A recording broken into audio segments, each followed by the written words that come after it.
जब तेज़ हवा चलती है तो दिए बुझ जाते हैं।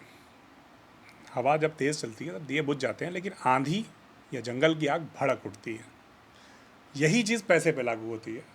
आप गरीब हैं, आपके ऊपर बहुत सारे नियम लागू होते हैं जो आपके पैसे को ख़त्म कर देते हैं।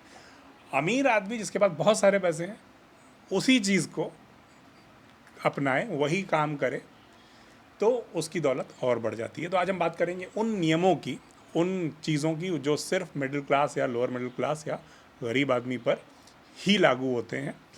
मिडिल क्लास से ऊपर जैसे जैसे आप बढ़ते जाते हैं, ये नियम आप पे लागू होना बंद हो जाते हैं। सबसे पहली चीज़, बचत करने की सलाह। सबसे पहला आप जो आप पे नियम लागू होता है, अगर आप मिडिल क्लास हैं या गरीब हैं, कि बचत करनी चाहिए। क्यों बचत करनी चाहिए? क्योंकि बचत नहीं करेंगे तो आगे कमाएंगे, खाएंगे क्या, कैसे रहेंगे? बचत करना ज़रूरी है। लेकिन क्या मुकेश अंबानी को ऐसा लगता होगा कि मतलब उन्हें बचत करनी चाहिए? आज उनके पास इतने हज़ार करोड़ हैं, कल को कुछ कम हो गए तो मतलब ये बचाने चाहिए? नहीं, वो बचत नहीं करते हैं। वो इतने अमीर हैं कि उनको बचत की अब ज़रूरत नहीं है। एक समय के बाद पैसा आपके लिए काम करता है, अभी हम और आप पैसे के लिए काम करते हैं। दूसरी सलाह जो मिडिल क्लास के ऊपर पूरी तरह से लागू होती है, वो बचत करने के बाद जो दूसरी चीज़ आती है कि भाई फालतू की चीज़ें मत खरीदो। तुम्हारे पास अभी जूते हैं, दूसरे जूते क्यों खरीद लाए? घड़ी है, घड़ी क्यों खरीद ली? ये कार जो है वो आपको गरीब बनाती है। फ्लैट की ईएमआई भर रहे हैं तो आप अच्छा फाइनेंशियली फ्री नहीं हो पाएंगे जीवन में, आपको नौकरी से बंधे रहना पड़ेगा। इस तरह की जो सलाह है वो अमीर आदमी के ऊपर लागू नहीं होती है। उनका मन हुआ एक यॉट खरीद लिया, उनका मन हुआ एक प्राइवेट आइलैंड खरीद लिया, उनका मन हुआ एक अजीब सी पेंटिंग जिसका कोई मतलब नहीं बनता है, वो भी खरीद ली और करोड़ों रुपए में खरीद ली। उनका मन हुआ कुछ भी एक्स्ट्रावेगेंट चीज़ खरीद ली, क्योंकि वो जिस स्पीड से पैसा उनके पास आ रहा है और जितना पैसा है उसकी तुलना में उनका खर्चा वो कितना भी करें वो कम नहीं हुआ। ये वैसा ही है कि आप समंदर से बाल्टी निकाल निकाल के पानी फेंक रहे, समंदर खाली नहीं हो जाएगा। तो वो एक्स्ट्रा वैगेंट जो है वो अमीर आदमी पर लागू नहीं होता है। सुनने में हो सकता है लगे, लेकिन वो एक सीमा तक पैसा लागू होता है, लेकिन एक सीमा से जब आप अमीर हो जाते हैं तो फिर आप कितना भी खर्च करें, कितने भी फालतू के खर्चे करें, आपकी ये स्थिति नहीं आती। तीसरी सलाह, कर्जा मत लो, कर्जे से मुक्त रहना चाहिए। इसका सीधा उदाहरण कोई ऐसी बात करे तो आपको गौतम अडानी का उदाहरण देख लीजिए।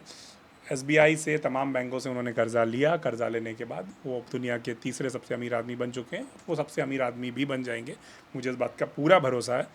लेकिन उसमें बहुत सारा कर्जा है। रिलायंस ने कर्जा लिया। विजय माल्या का उदाहरण देख लीजिए, उन्होंने बहुत सारा कर्जा लिया और लंदन चले गए। कोई क्या कर पाया? जिस दिन बैंक की छुट्टी होती है, कोई त्यौहार होता है, उस दिन ज़रूर वो ट्वीट करते हैं। तो कुल मिलाकर कर्जा जो लेके फंसने वाली बात है वो भी मिडिल क्लास के ऊपर, गरीब के आदमी के ऊपर लागू होती है। अमीर आदमी कर्जा लेता है तो फिर वो डेट होता है, वो फिर बैंक की चिंता हो जाती है कि वो एनपीए ना बन जाए। तो कर्जा लेने की जो बात है वो भी सिर्फ मिडिल क्लास या गरीब आदमी पे लागू होती है। पढ़ो लिखो नौकरी करो, ये भी अमीर आदमी पे लागू नहीं होती है। अगर आप एक इंडस्ट्रियलिस्ट हैं, वो हैं, तो हो सकता है आपको बिल्कुल आपको बिजनेस स्कूल में पढ़ने भेजा जाए डोनेशन पे, वहाँ से आप कुछ भी पढ़ के वापस आएंगे। नहीं आएंगे वो देखा जाएगा। इसके बाद बॉलीवुड स्टार हैं आप, तो आपके बच्चे कहीं भी पढ़े ना पढ़े हीरो बना ही दिए जाएंगे और उनको एक साइनिंग अमाउंट मिलेगा बढ़िया। जो एफटीआई से पढ़ के आया है वो 20 साल फिल्में करेगा, उसके बाद जाके वो इस स्थिति में पहुंचेगा कि उसको 1-2 करोड़ की फिल्म मिल जाए जिसमें हीरो के बराबर का रोल हो, या इरफान खान जैसा कोई बड़ा स्टार बन गया तो फिल्म में हीरो बन जाए। लेकिन जो नेपोटिज्म वाले किड्स होते हैं वो 2-4 फिल्में तो ऐसे कर ही लेते हैं, 2-4-5 करोड़ तो उनको वैसे ही मिल जाते हैं जहाँ तक स्ट्रगलर शायद पहुँच भी नहीं पाते हैं। उसके बाद जब फिल्में चलना बंद हो जाती हैं तो फिर वो स्टूडियो खोल लेते हैं प्रीमियर दिखाने के लिए या रिकॉर्डिंग के लिए, और फिल्में प्रोड्यूस करने लगते हैं। ज़्यादातर जो एक्टर्स नहीं चले वो फिल्में प्रोड्यूस कर रहे हैं आजकल, क्योंकि उनके पिताजी के पास बहुत पैसा था। उन्हें फिल्म इंडस्ट्री में सब जानता है कि ये फ़लाने अंकल हैं, ये फ़लाने अंकल हैं, ये फ़लानी आंटी, तो वो सबकी फिल्में प्रोड्यूस कर रहे हैं, कुछ कुछ काम कर रहे हैं, टेक्निकल इक्विपमेंट सप्लाई कर रहे हैं, बहुत सारे काम करते हैं और उनके पास पैसा आता रहता है। तो पढ़ो लिखो नौकरी करो, ये नियम भी अमीर लोगों पे लागू नहीं होता है। 50 कामों में हाथ मत डालो, ये भी एक बात कही जाती है। कोई भी ग्रुप देख लीजिए, टाटा ग्रुप देख लीजिए, उनकी बहुत सारी कंपनियां हैं। रिलायंस देख लीजिए, उनके बहुत सारे वेंचर्स हैं, वो एक्सपेंशन करते हैं। और अडानी देख लीजिए, बहुत सारे एक्सपेंशन है। क्रिकेटर्स को देख लीजिए, महेंद्र सिंह धोनी को देख लीजिए, उन्होंने जिम भी खोल लिया है, उनकी एमएसडी कपड़ों की लाइन भी आ रही थी, मोटरसाइकिल का भी वो शौक़ रखते हैं, क्रिकेट और कोचिंग तो अपना चल ही रहा है, कमेंट्री भी कर लेते हैं, वो सारी चीज़ें। तो 50 कामों में हाथ, एक सीमा से ऊपर जब आप निकल जाते हैं, आप 50 कामों में हाथ डाल लेते हैं, क्योंकि आपके पास इतनी क्षमता होती है कि आप 50 कामों के लिए 50 लोगों की टीम रखें जो उन 50 कामों को मैनेज करेगी, और उन सबको सुपरवाइज आप करेंगे, और वो आपके चेहरे पर निर्भर करेगी टीम। इसलिए वो 50 कामों में हाथ डाल सकते हैं, गरीब आदमी, मिडिल क्लास आदमी नहीं डाल सकता। खाली समय में आराम करना, ये मिडिल क्लास और गरीब आदमी का वो है।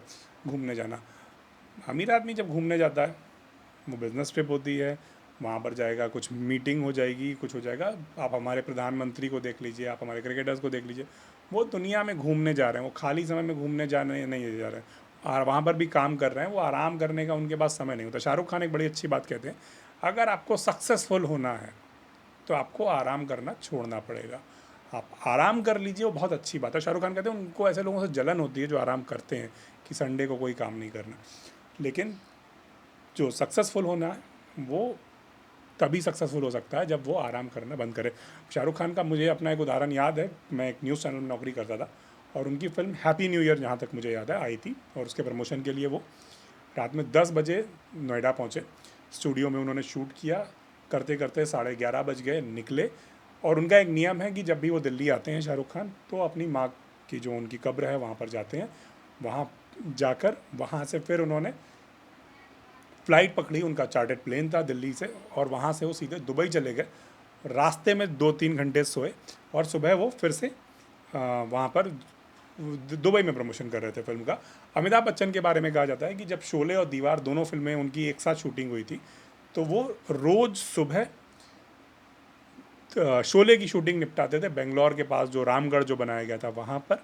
शाम होते होते वो शूटिंग निपटती थी, वहाँ से वो गाड़ी पकड़ के निकलते थे और बेंगलोर से फ़्लाइट पकड़ते थे, और रात में दीवार की शूटिंग करने बम्बई पहुँचते थे। रात भर दीवार की शूटिंग करते थे, फिर सुबह फ़्लाइट पकड़ते थे बेंगलोर से, वो बम्बई से, और वापस उसकी शूटिंग करने पहुंच जाते थे।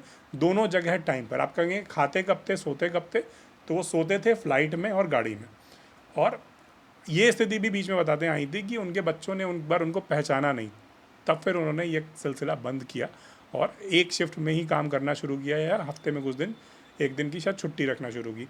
तो बहुत ज़्यादा पैसा आएगा, बहुत ज़्यादा सफल हो जाएंगे, तो आप बहुत आराम करेंगे, ये बिल्कुल धोखा है, ये कभी नहीं होता है। आखिरी चीज़ जो हमें और आपको बचपन से बताई गई कि सब्र का फल मीठा होता है, मेहनत का फल मीठा होता है। मेहनत करो, एक ना एक दिन कामयाबी ज़रूर मिलेगी। मेहनत करो, सही डायरेक्शन में, सही चीज़ में, सही समय पे मेहनत करो। अगर सिर्फ मेहनत करने से कामयाबी मिलती तो जो खान मजदूर हैं वो सबसे अमीर होते, जो रिक्शा चलाने वाले जो हैं वो सबसे अमीर होते। मैं उनकी कोई इंसल्ट नहीं कर रहा हूँ कि वो, लेकिन यहाँ पर हम सिर्फ पैसे के सेंस में बात कर रहे हैं, सक्सेस के सेंस में बात कर रहे हैं। तो सक्सेस के लिए आपको मेहनत इस तरह से नहीं करनी है कि आप एक ही काम में मेहनत कर रहे हैं। आपको आगे बढ़ने के लिए प्लान बनाना पड़ता है, आगे बढ़ने के लिए काम करना पड़ता है, और वो आगे बढ़ना हमेशा मेहनत से ही नहीं होता है। कई बार अपने नॉलेज को बढ़ाते हैं, कई बार आप नए कौशल, नई स्किल सीखते हैं, कई बार आप अपने कनेक्शंस बनाते हैं, कई बार आप अपनी मार्केटिंग करते हैं, ब्रांडिंग करते हैं, कई बार आप एक रिस्क लेते हैं। बहुत तरीके होते हैं, उन सारे तरीक़ों से आप सक्सेसफुल बनते हैं। सिर्फ मेहनत से कुछ नहीं होता। आपको क्या लगता है कि जो अमेज़ॉन कंपनी में जो एक कर्मचारी होता है जो साफ़ सफाई करता है, वो कम मेहनत करता होगा, वो कम मेहनती होगा, जबकि अमेज़ॉन के जो CEO हैं जेफ बेज़ोस, वो भी दिन में उतना ही काम करते होंगे, लेकिन उनको और जेफ बेज़ोस की इनकम में इतना फ़र्क है कि वो शायद कई 100 साल काम करेगा तब जेफ बेज़ोस के बराबर उसकी संपत्ति हो पाएगी। तो ये बिल्कुल समझ लीजिए कि सिर्फ मेहनत से कुछ नहीं होता। अगर आपको ये वीडियो अच्छा लगा हो तो हमारे इन्वेस्टिंग और शेयर मार्केट और दुनिया भर की और जो जानकारी है आपको, फाइनेंशियल लिटरेसी, उसके बारे में हमारे वीडियोस देखते रहिए। आपको हमारा चैनल अच्छा लगा तो कमेंट में ज़रूर बताइए। इनमें से कौन सा नियम आपको सबसे सही लगा, आप हमें कमेंट में बताइए। नमस्कार, धन्यवाद।